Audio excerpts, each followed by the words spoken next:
Nous sommes ici avec le père Joachim Manyanga, Oblat de Marie Immaculée. Bon, je ne vais pas m'aventurer à présenter le père, il va se présenter lui-même et puis il va nous situer Govayang sur la carte du Cameroun. Merci beaucoup. Voilà, merci. L'histoire fait qu'on soit vraiment vrai parce qu'elle a des témoins. Moi, c'est le père Joachim Manyanga Kabane, Oblat de Marie Immaculée, originaire de la RDC, en mission Oblat au Cameroun. Voici mes 33 ans. Je suis en ma 34e année comme Oblat dans cette province. Je suis à mon 8e provincial. Alors, pour les petits rectificatifs, en Govayang, je n'étais pas le premier Oblat, mais plutôt le premier curé Oblat de la mission catholique d'Ngovayang. J'ai nommé Saint François Xavier d'Ngovayang. Govayang, c'est une mission qui se trouve au sud du Cameroun. Elle est dans le diocèse de Kridi. Elle est passée du diocèse de Douala, du diocèse de Bolova, jusqu'à maintenant, diocèse de Kridi. C'est une mission fondée par les missionnaires palotins en 1909. Et aujourd'hui, vous pouvez voir que c'est une mission centenaire. Et moi je dis, il n'y a pas de hasard. L'évêque de Kribi, paix à son âme, feu Joseph Ateba, c'est lui qui invite les Oblats pour des raisons qui lui étaient personnelles. Il avait besoin de missionnaires. Mais à ce que je sache, ou selon ce que certains de ses collaborateurs m'ont dit, quand il cherchait les missionnaires pour son diocèse, il disait, je veux des missionnaires qui vont venir m'aider à lutter contre cet exorcisme sauvage que beaucoup sont en train de faire ici. Des missionnaires qui viennent annoncer non pas les histoires de sorcellerie, d'envoûtement, mais des missionnaires qui viennent annoncer l'évangile et libérer le peuple. Alors c'est comme ça qu'il invite les missionnaires Oblats et Marie Immaculée. Govayang est aussi bien connu par son hôpital, un des vieux hôpitaux qui a plus de 60 ans. Et donc, les premiers Oblats à habiter Govayang, c'est dans le cadre de la santé. C'est le frère Mirabeau, à qui on joint le père Henri Richard, l'apôtre de Mandaka, l'apôtre de Mokolo et surtout l'apôtre de Magoumas. Henri Richard, on est forcé à le déplacer à l'extrême nord à cause des problèmes de Boko Haram. Donc voilà, 2-3 ans avant que je n'arrive, ils sont déjà là.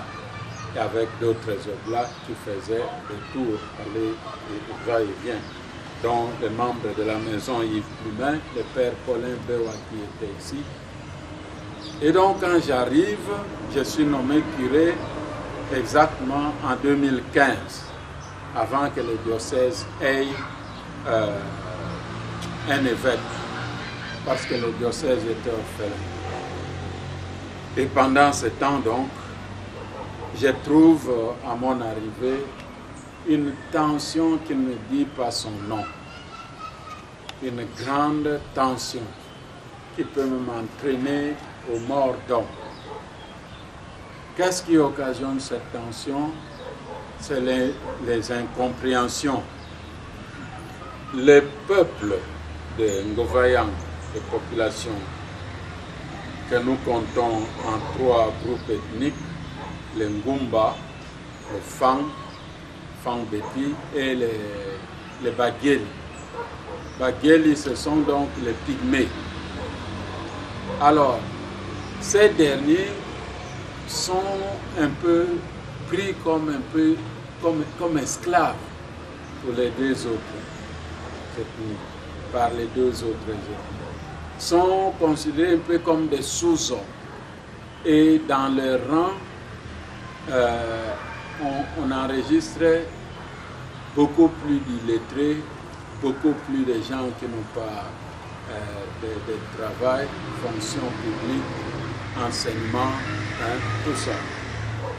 Alors, les missionnaires qui sont là sont d'abord les sœurs, les petites sœurs de Jésus, de Mère Madeleine. Vous savez, Mère Madeleine,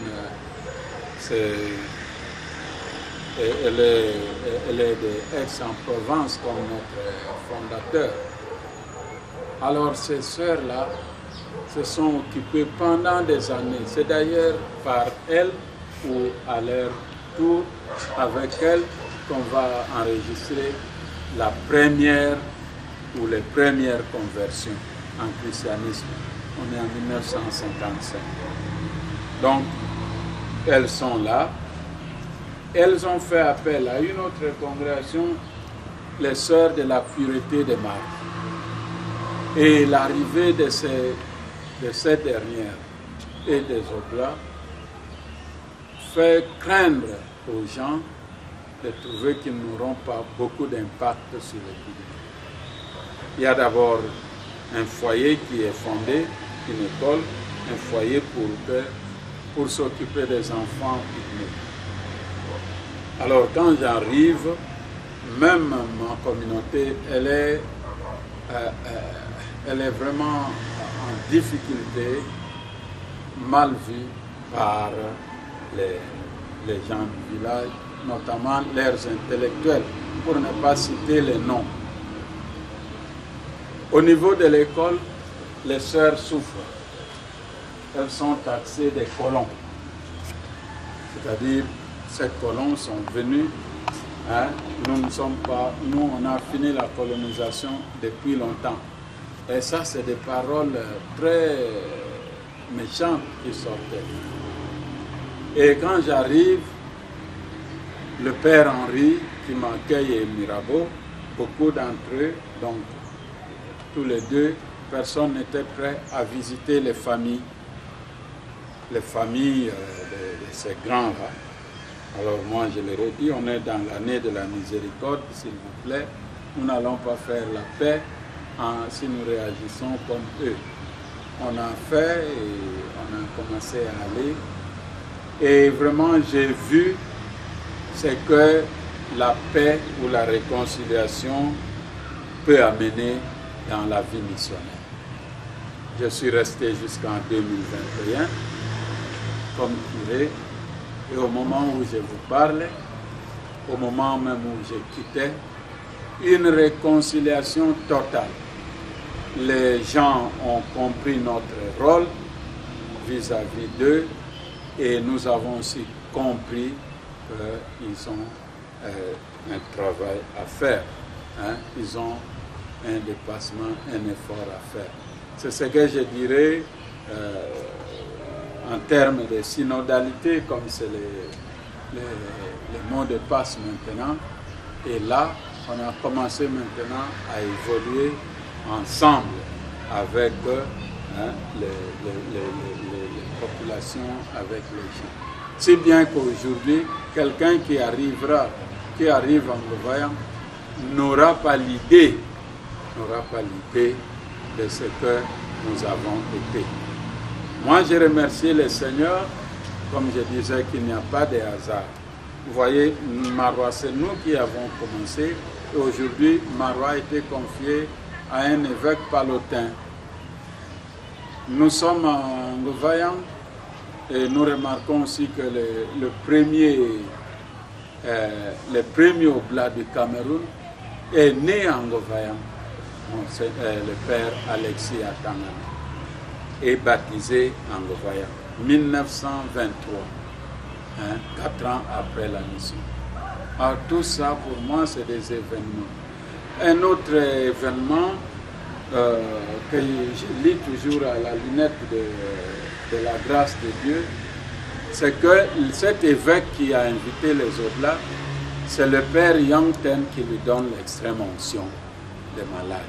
Ah, vous voyez, comme quoi Dieu, dans sa providence, il sait faire. Mais je manquerais si je ne soulignais pas que la mission de Ngovayan, on ne peut pas la faire si on n'est pas des hommes de prière, si on n'est pas à genoux pour prier. Parce que c'est une mission rude. En semaine, vous allez prier avec les sœurs seulement. Vous compterez 1 ou 2 paroissiens. Et le dimanche, la quête ne vous permettra pas d'acheter du pain. Dieu merci que ce qui est bien en Ngovayan, la générosité de certaines ethnies, de certaines villageoises, vous apporte des offrandes en nature, les bâtons, les maniocs, les plantains. Voilà, je pense que c'est une mission qui a beaucoup de potentialités. Pour parer à cela, nous nous sommes lancés dans un élevage de porcs. Les porcs coûtent cher là-bas. Et cet élevage, bon, ça serait mieux si on a un fonds de démarrage, mais dans tous les cas, ça a été quelque chose qui nous a occupés aussi, mais qui a été très bénéfique pour nous pour manger de la viande. Voilà tout ce que je peux dire de cette mission. J'étais content que mon remplaçant a fait 2 ans presque avec moi. Au moins, il était témoin des événements. Voilà. Merci beaucoup, Père. Merci, Père. C'est moi qui te remercie.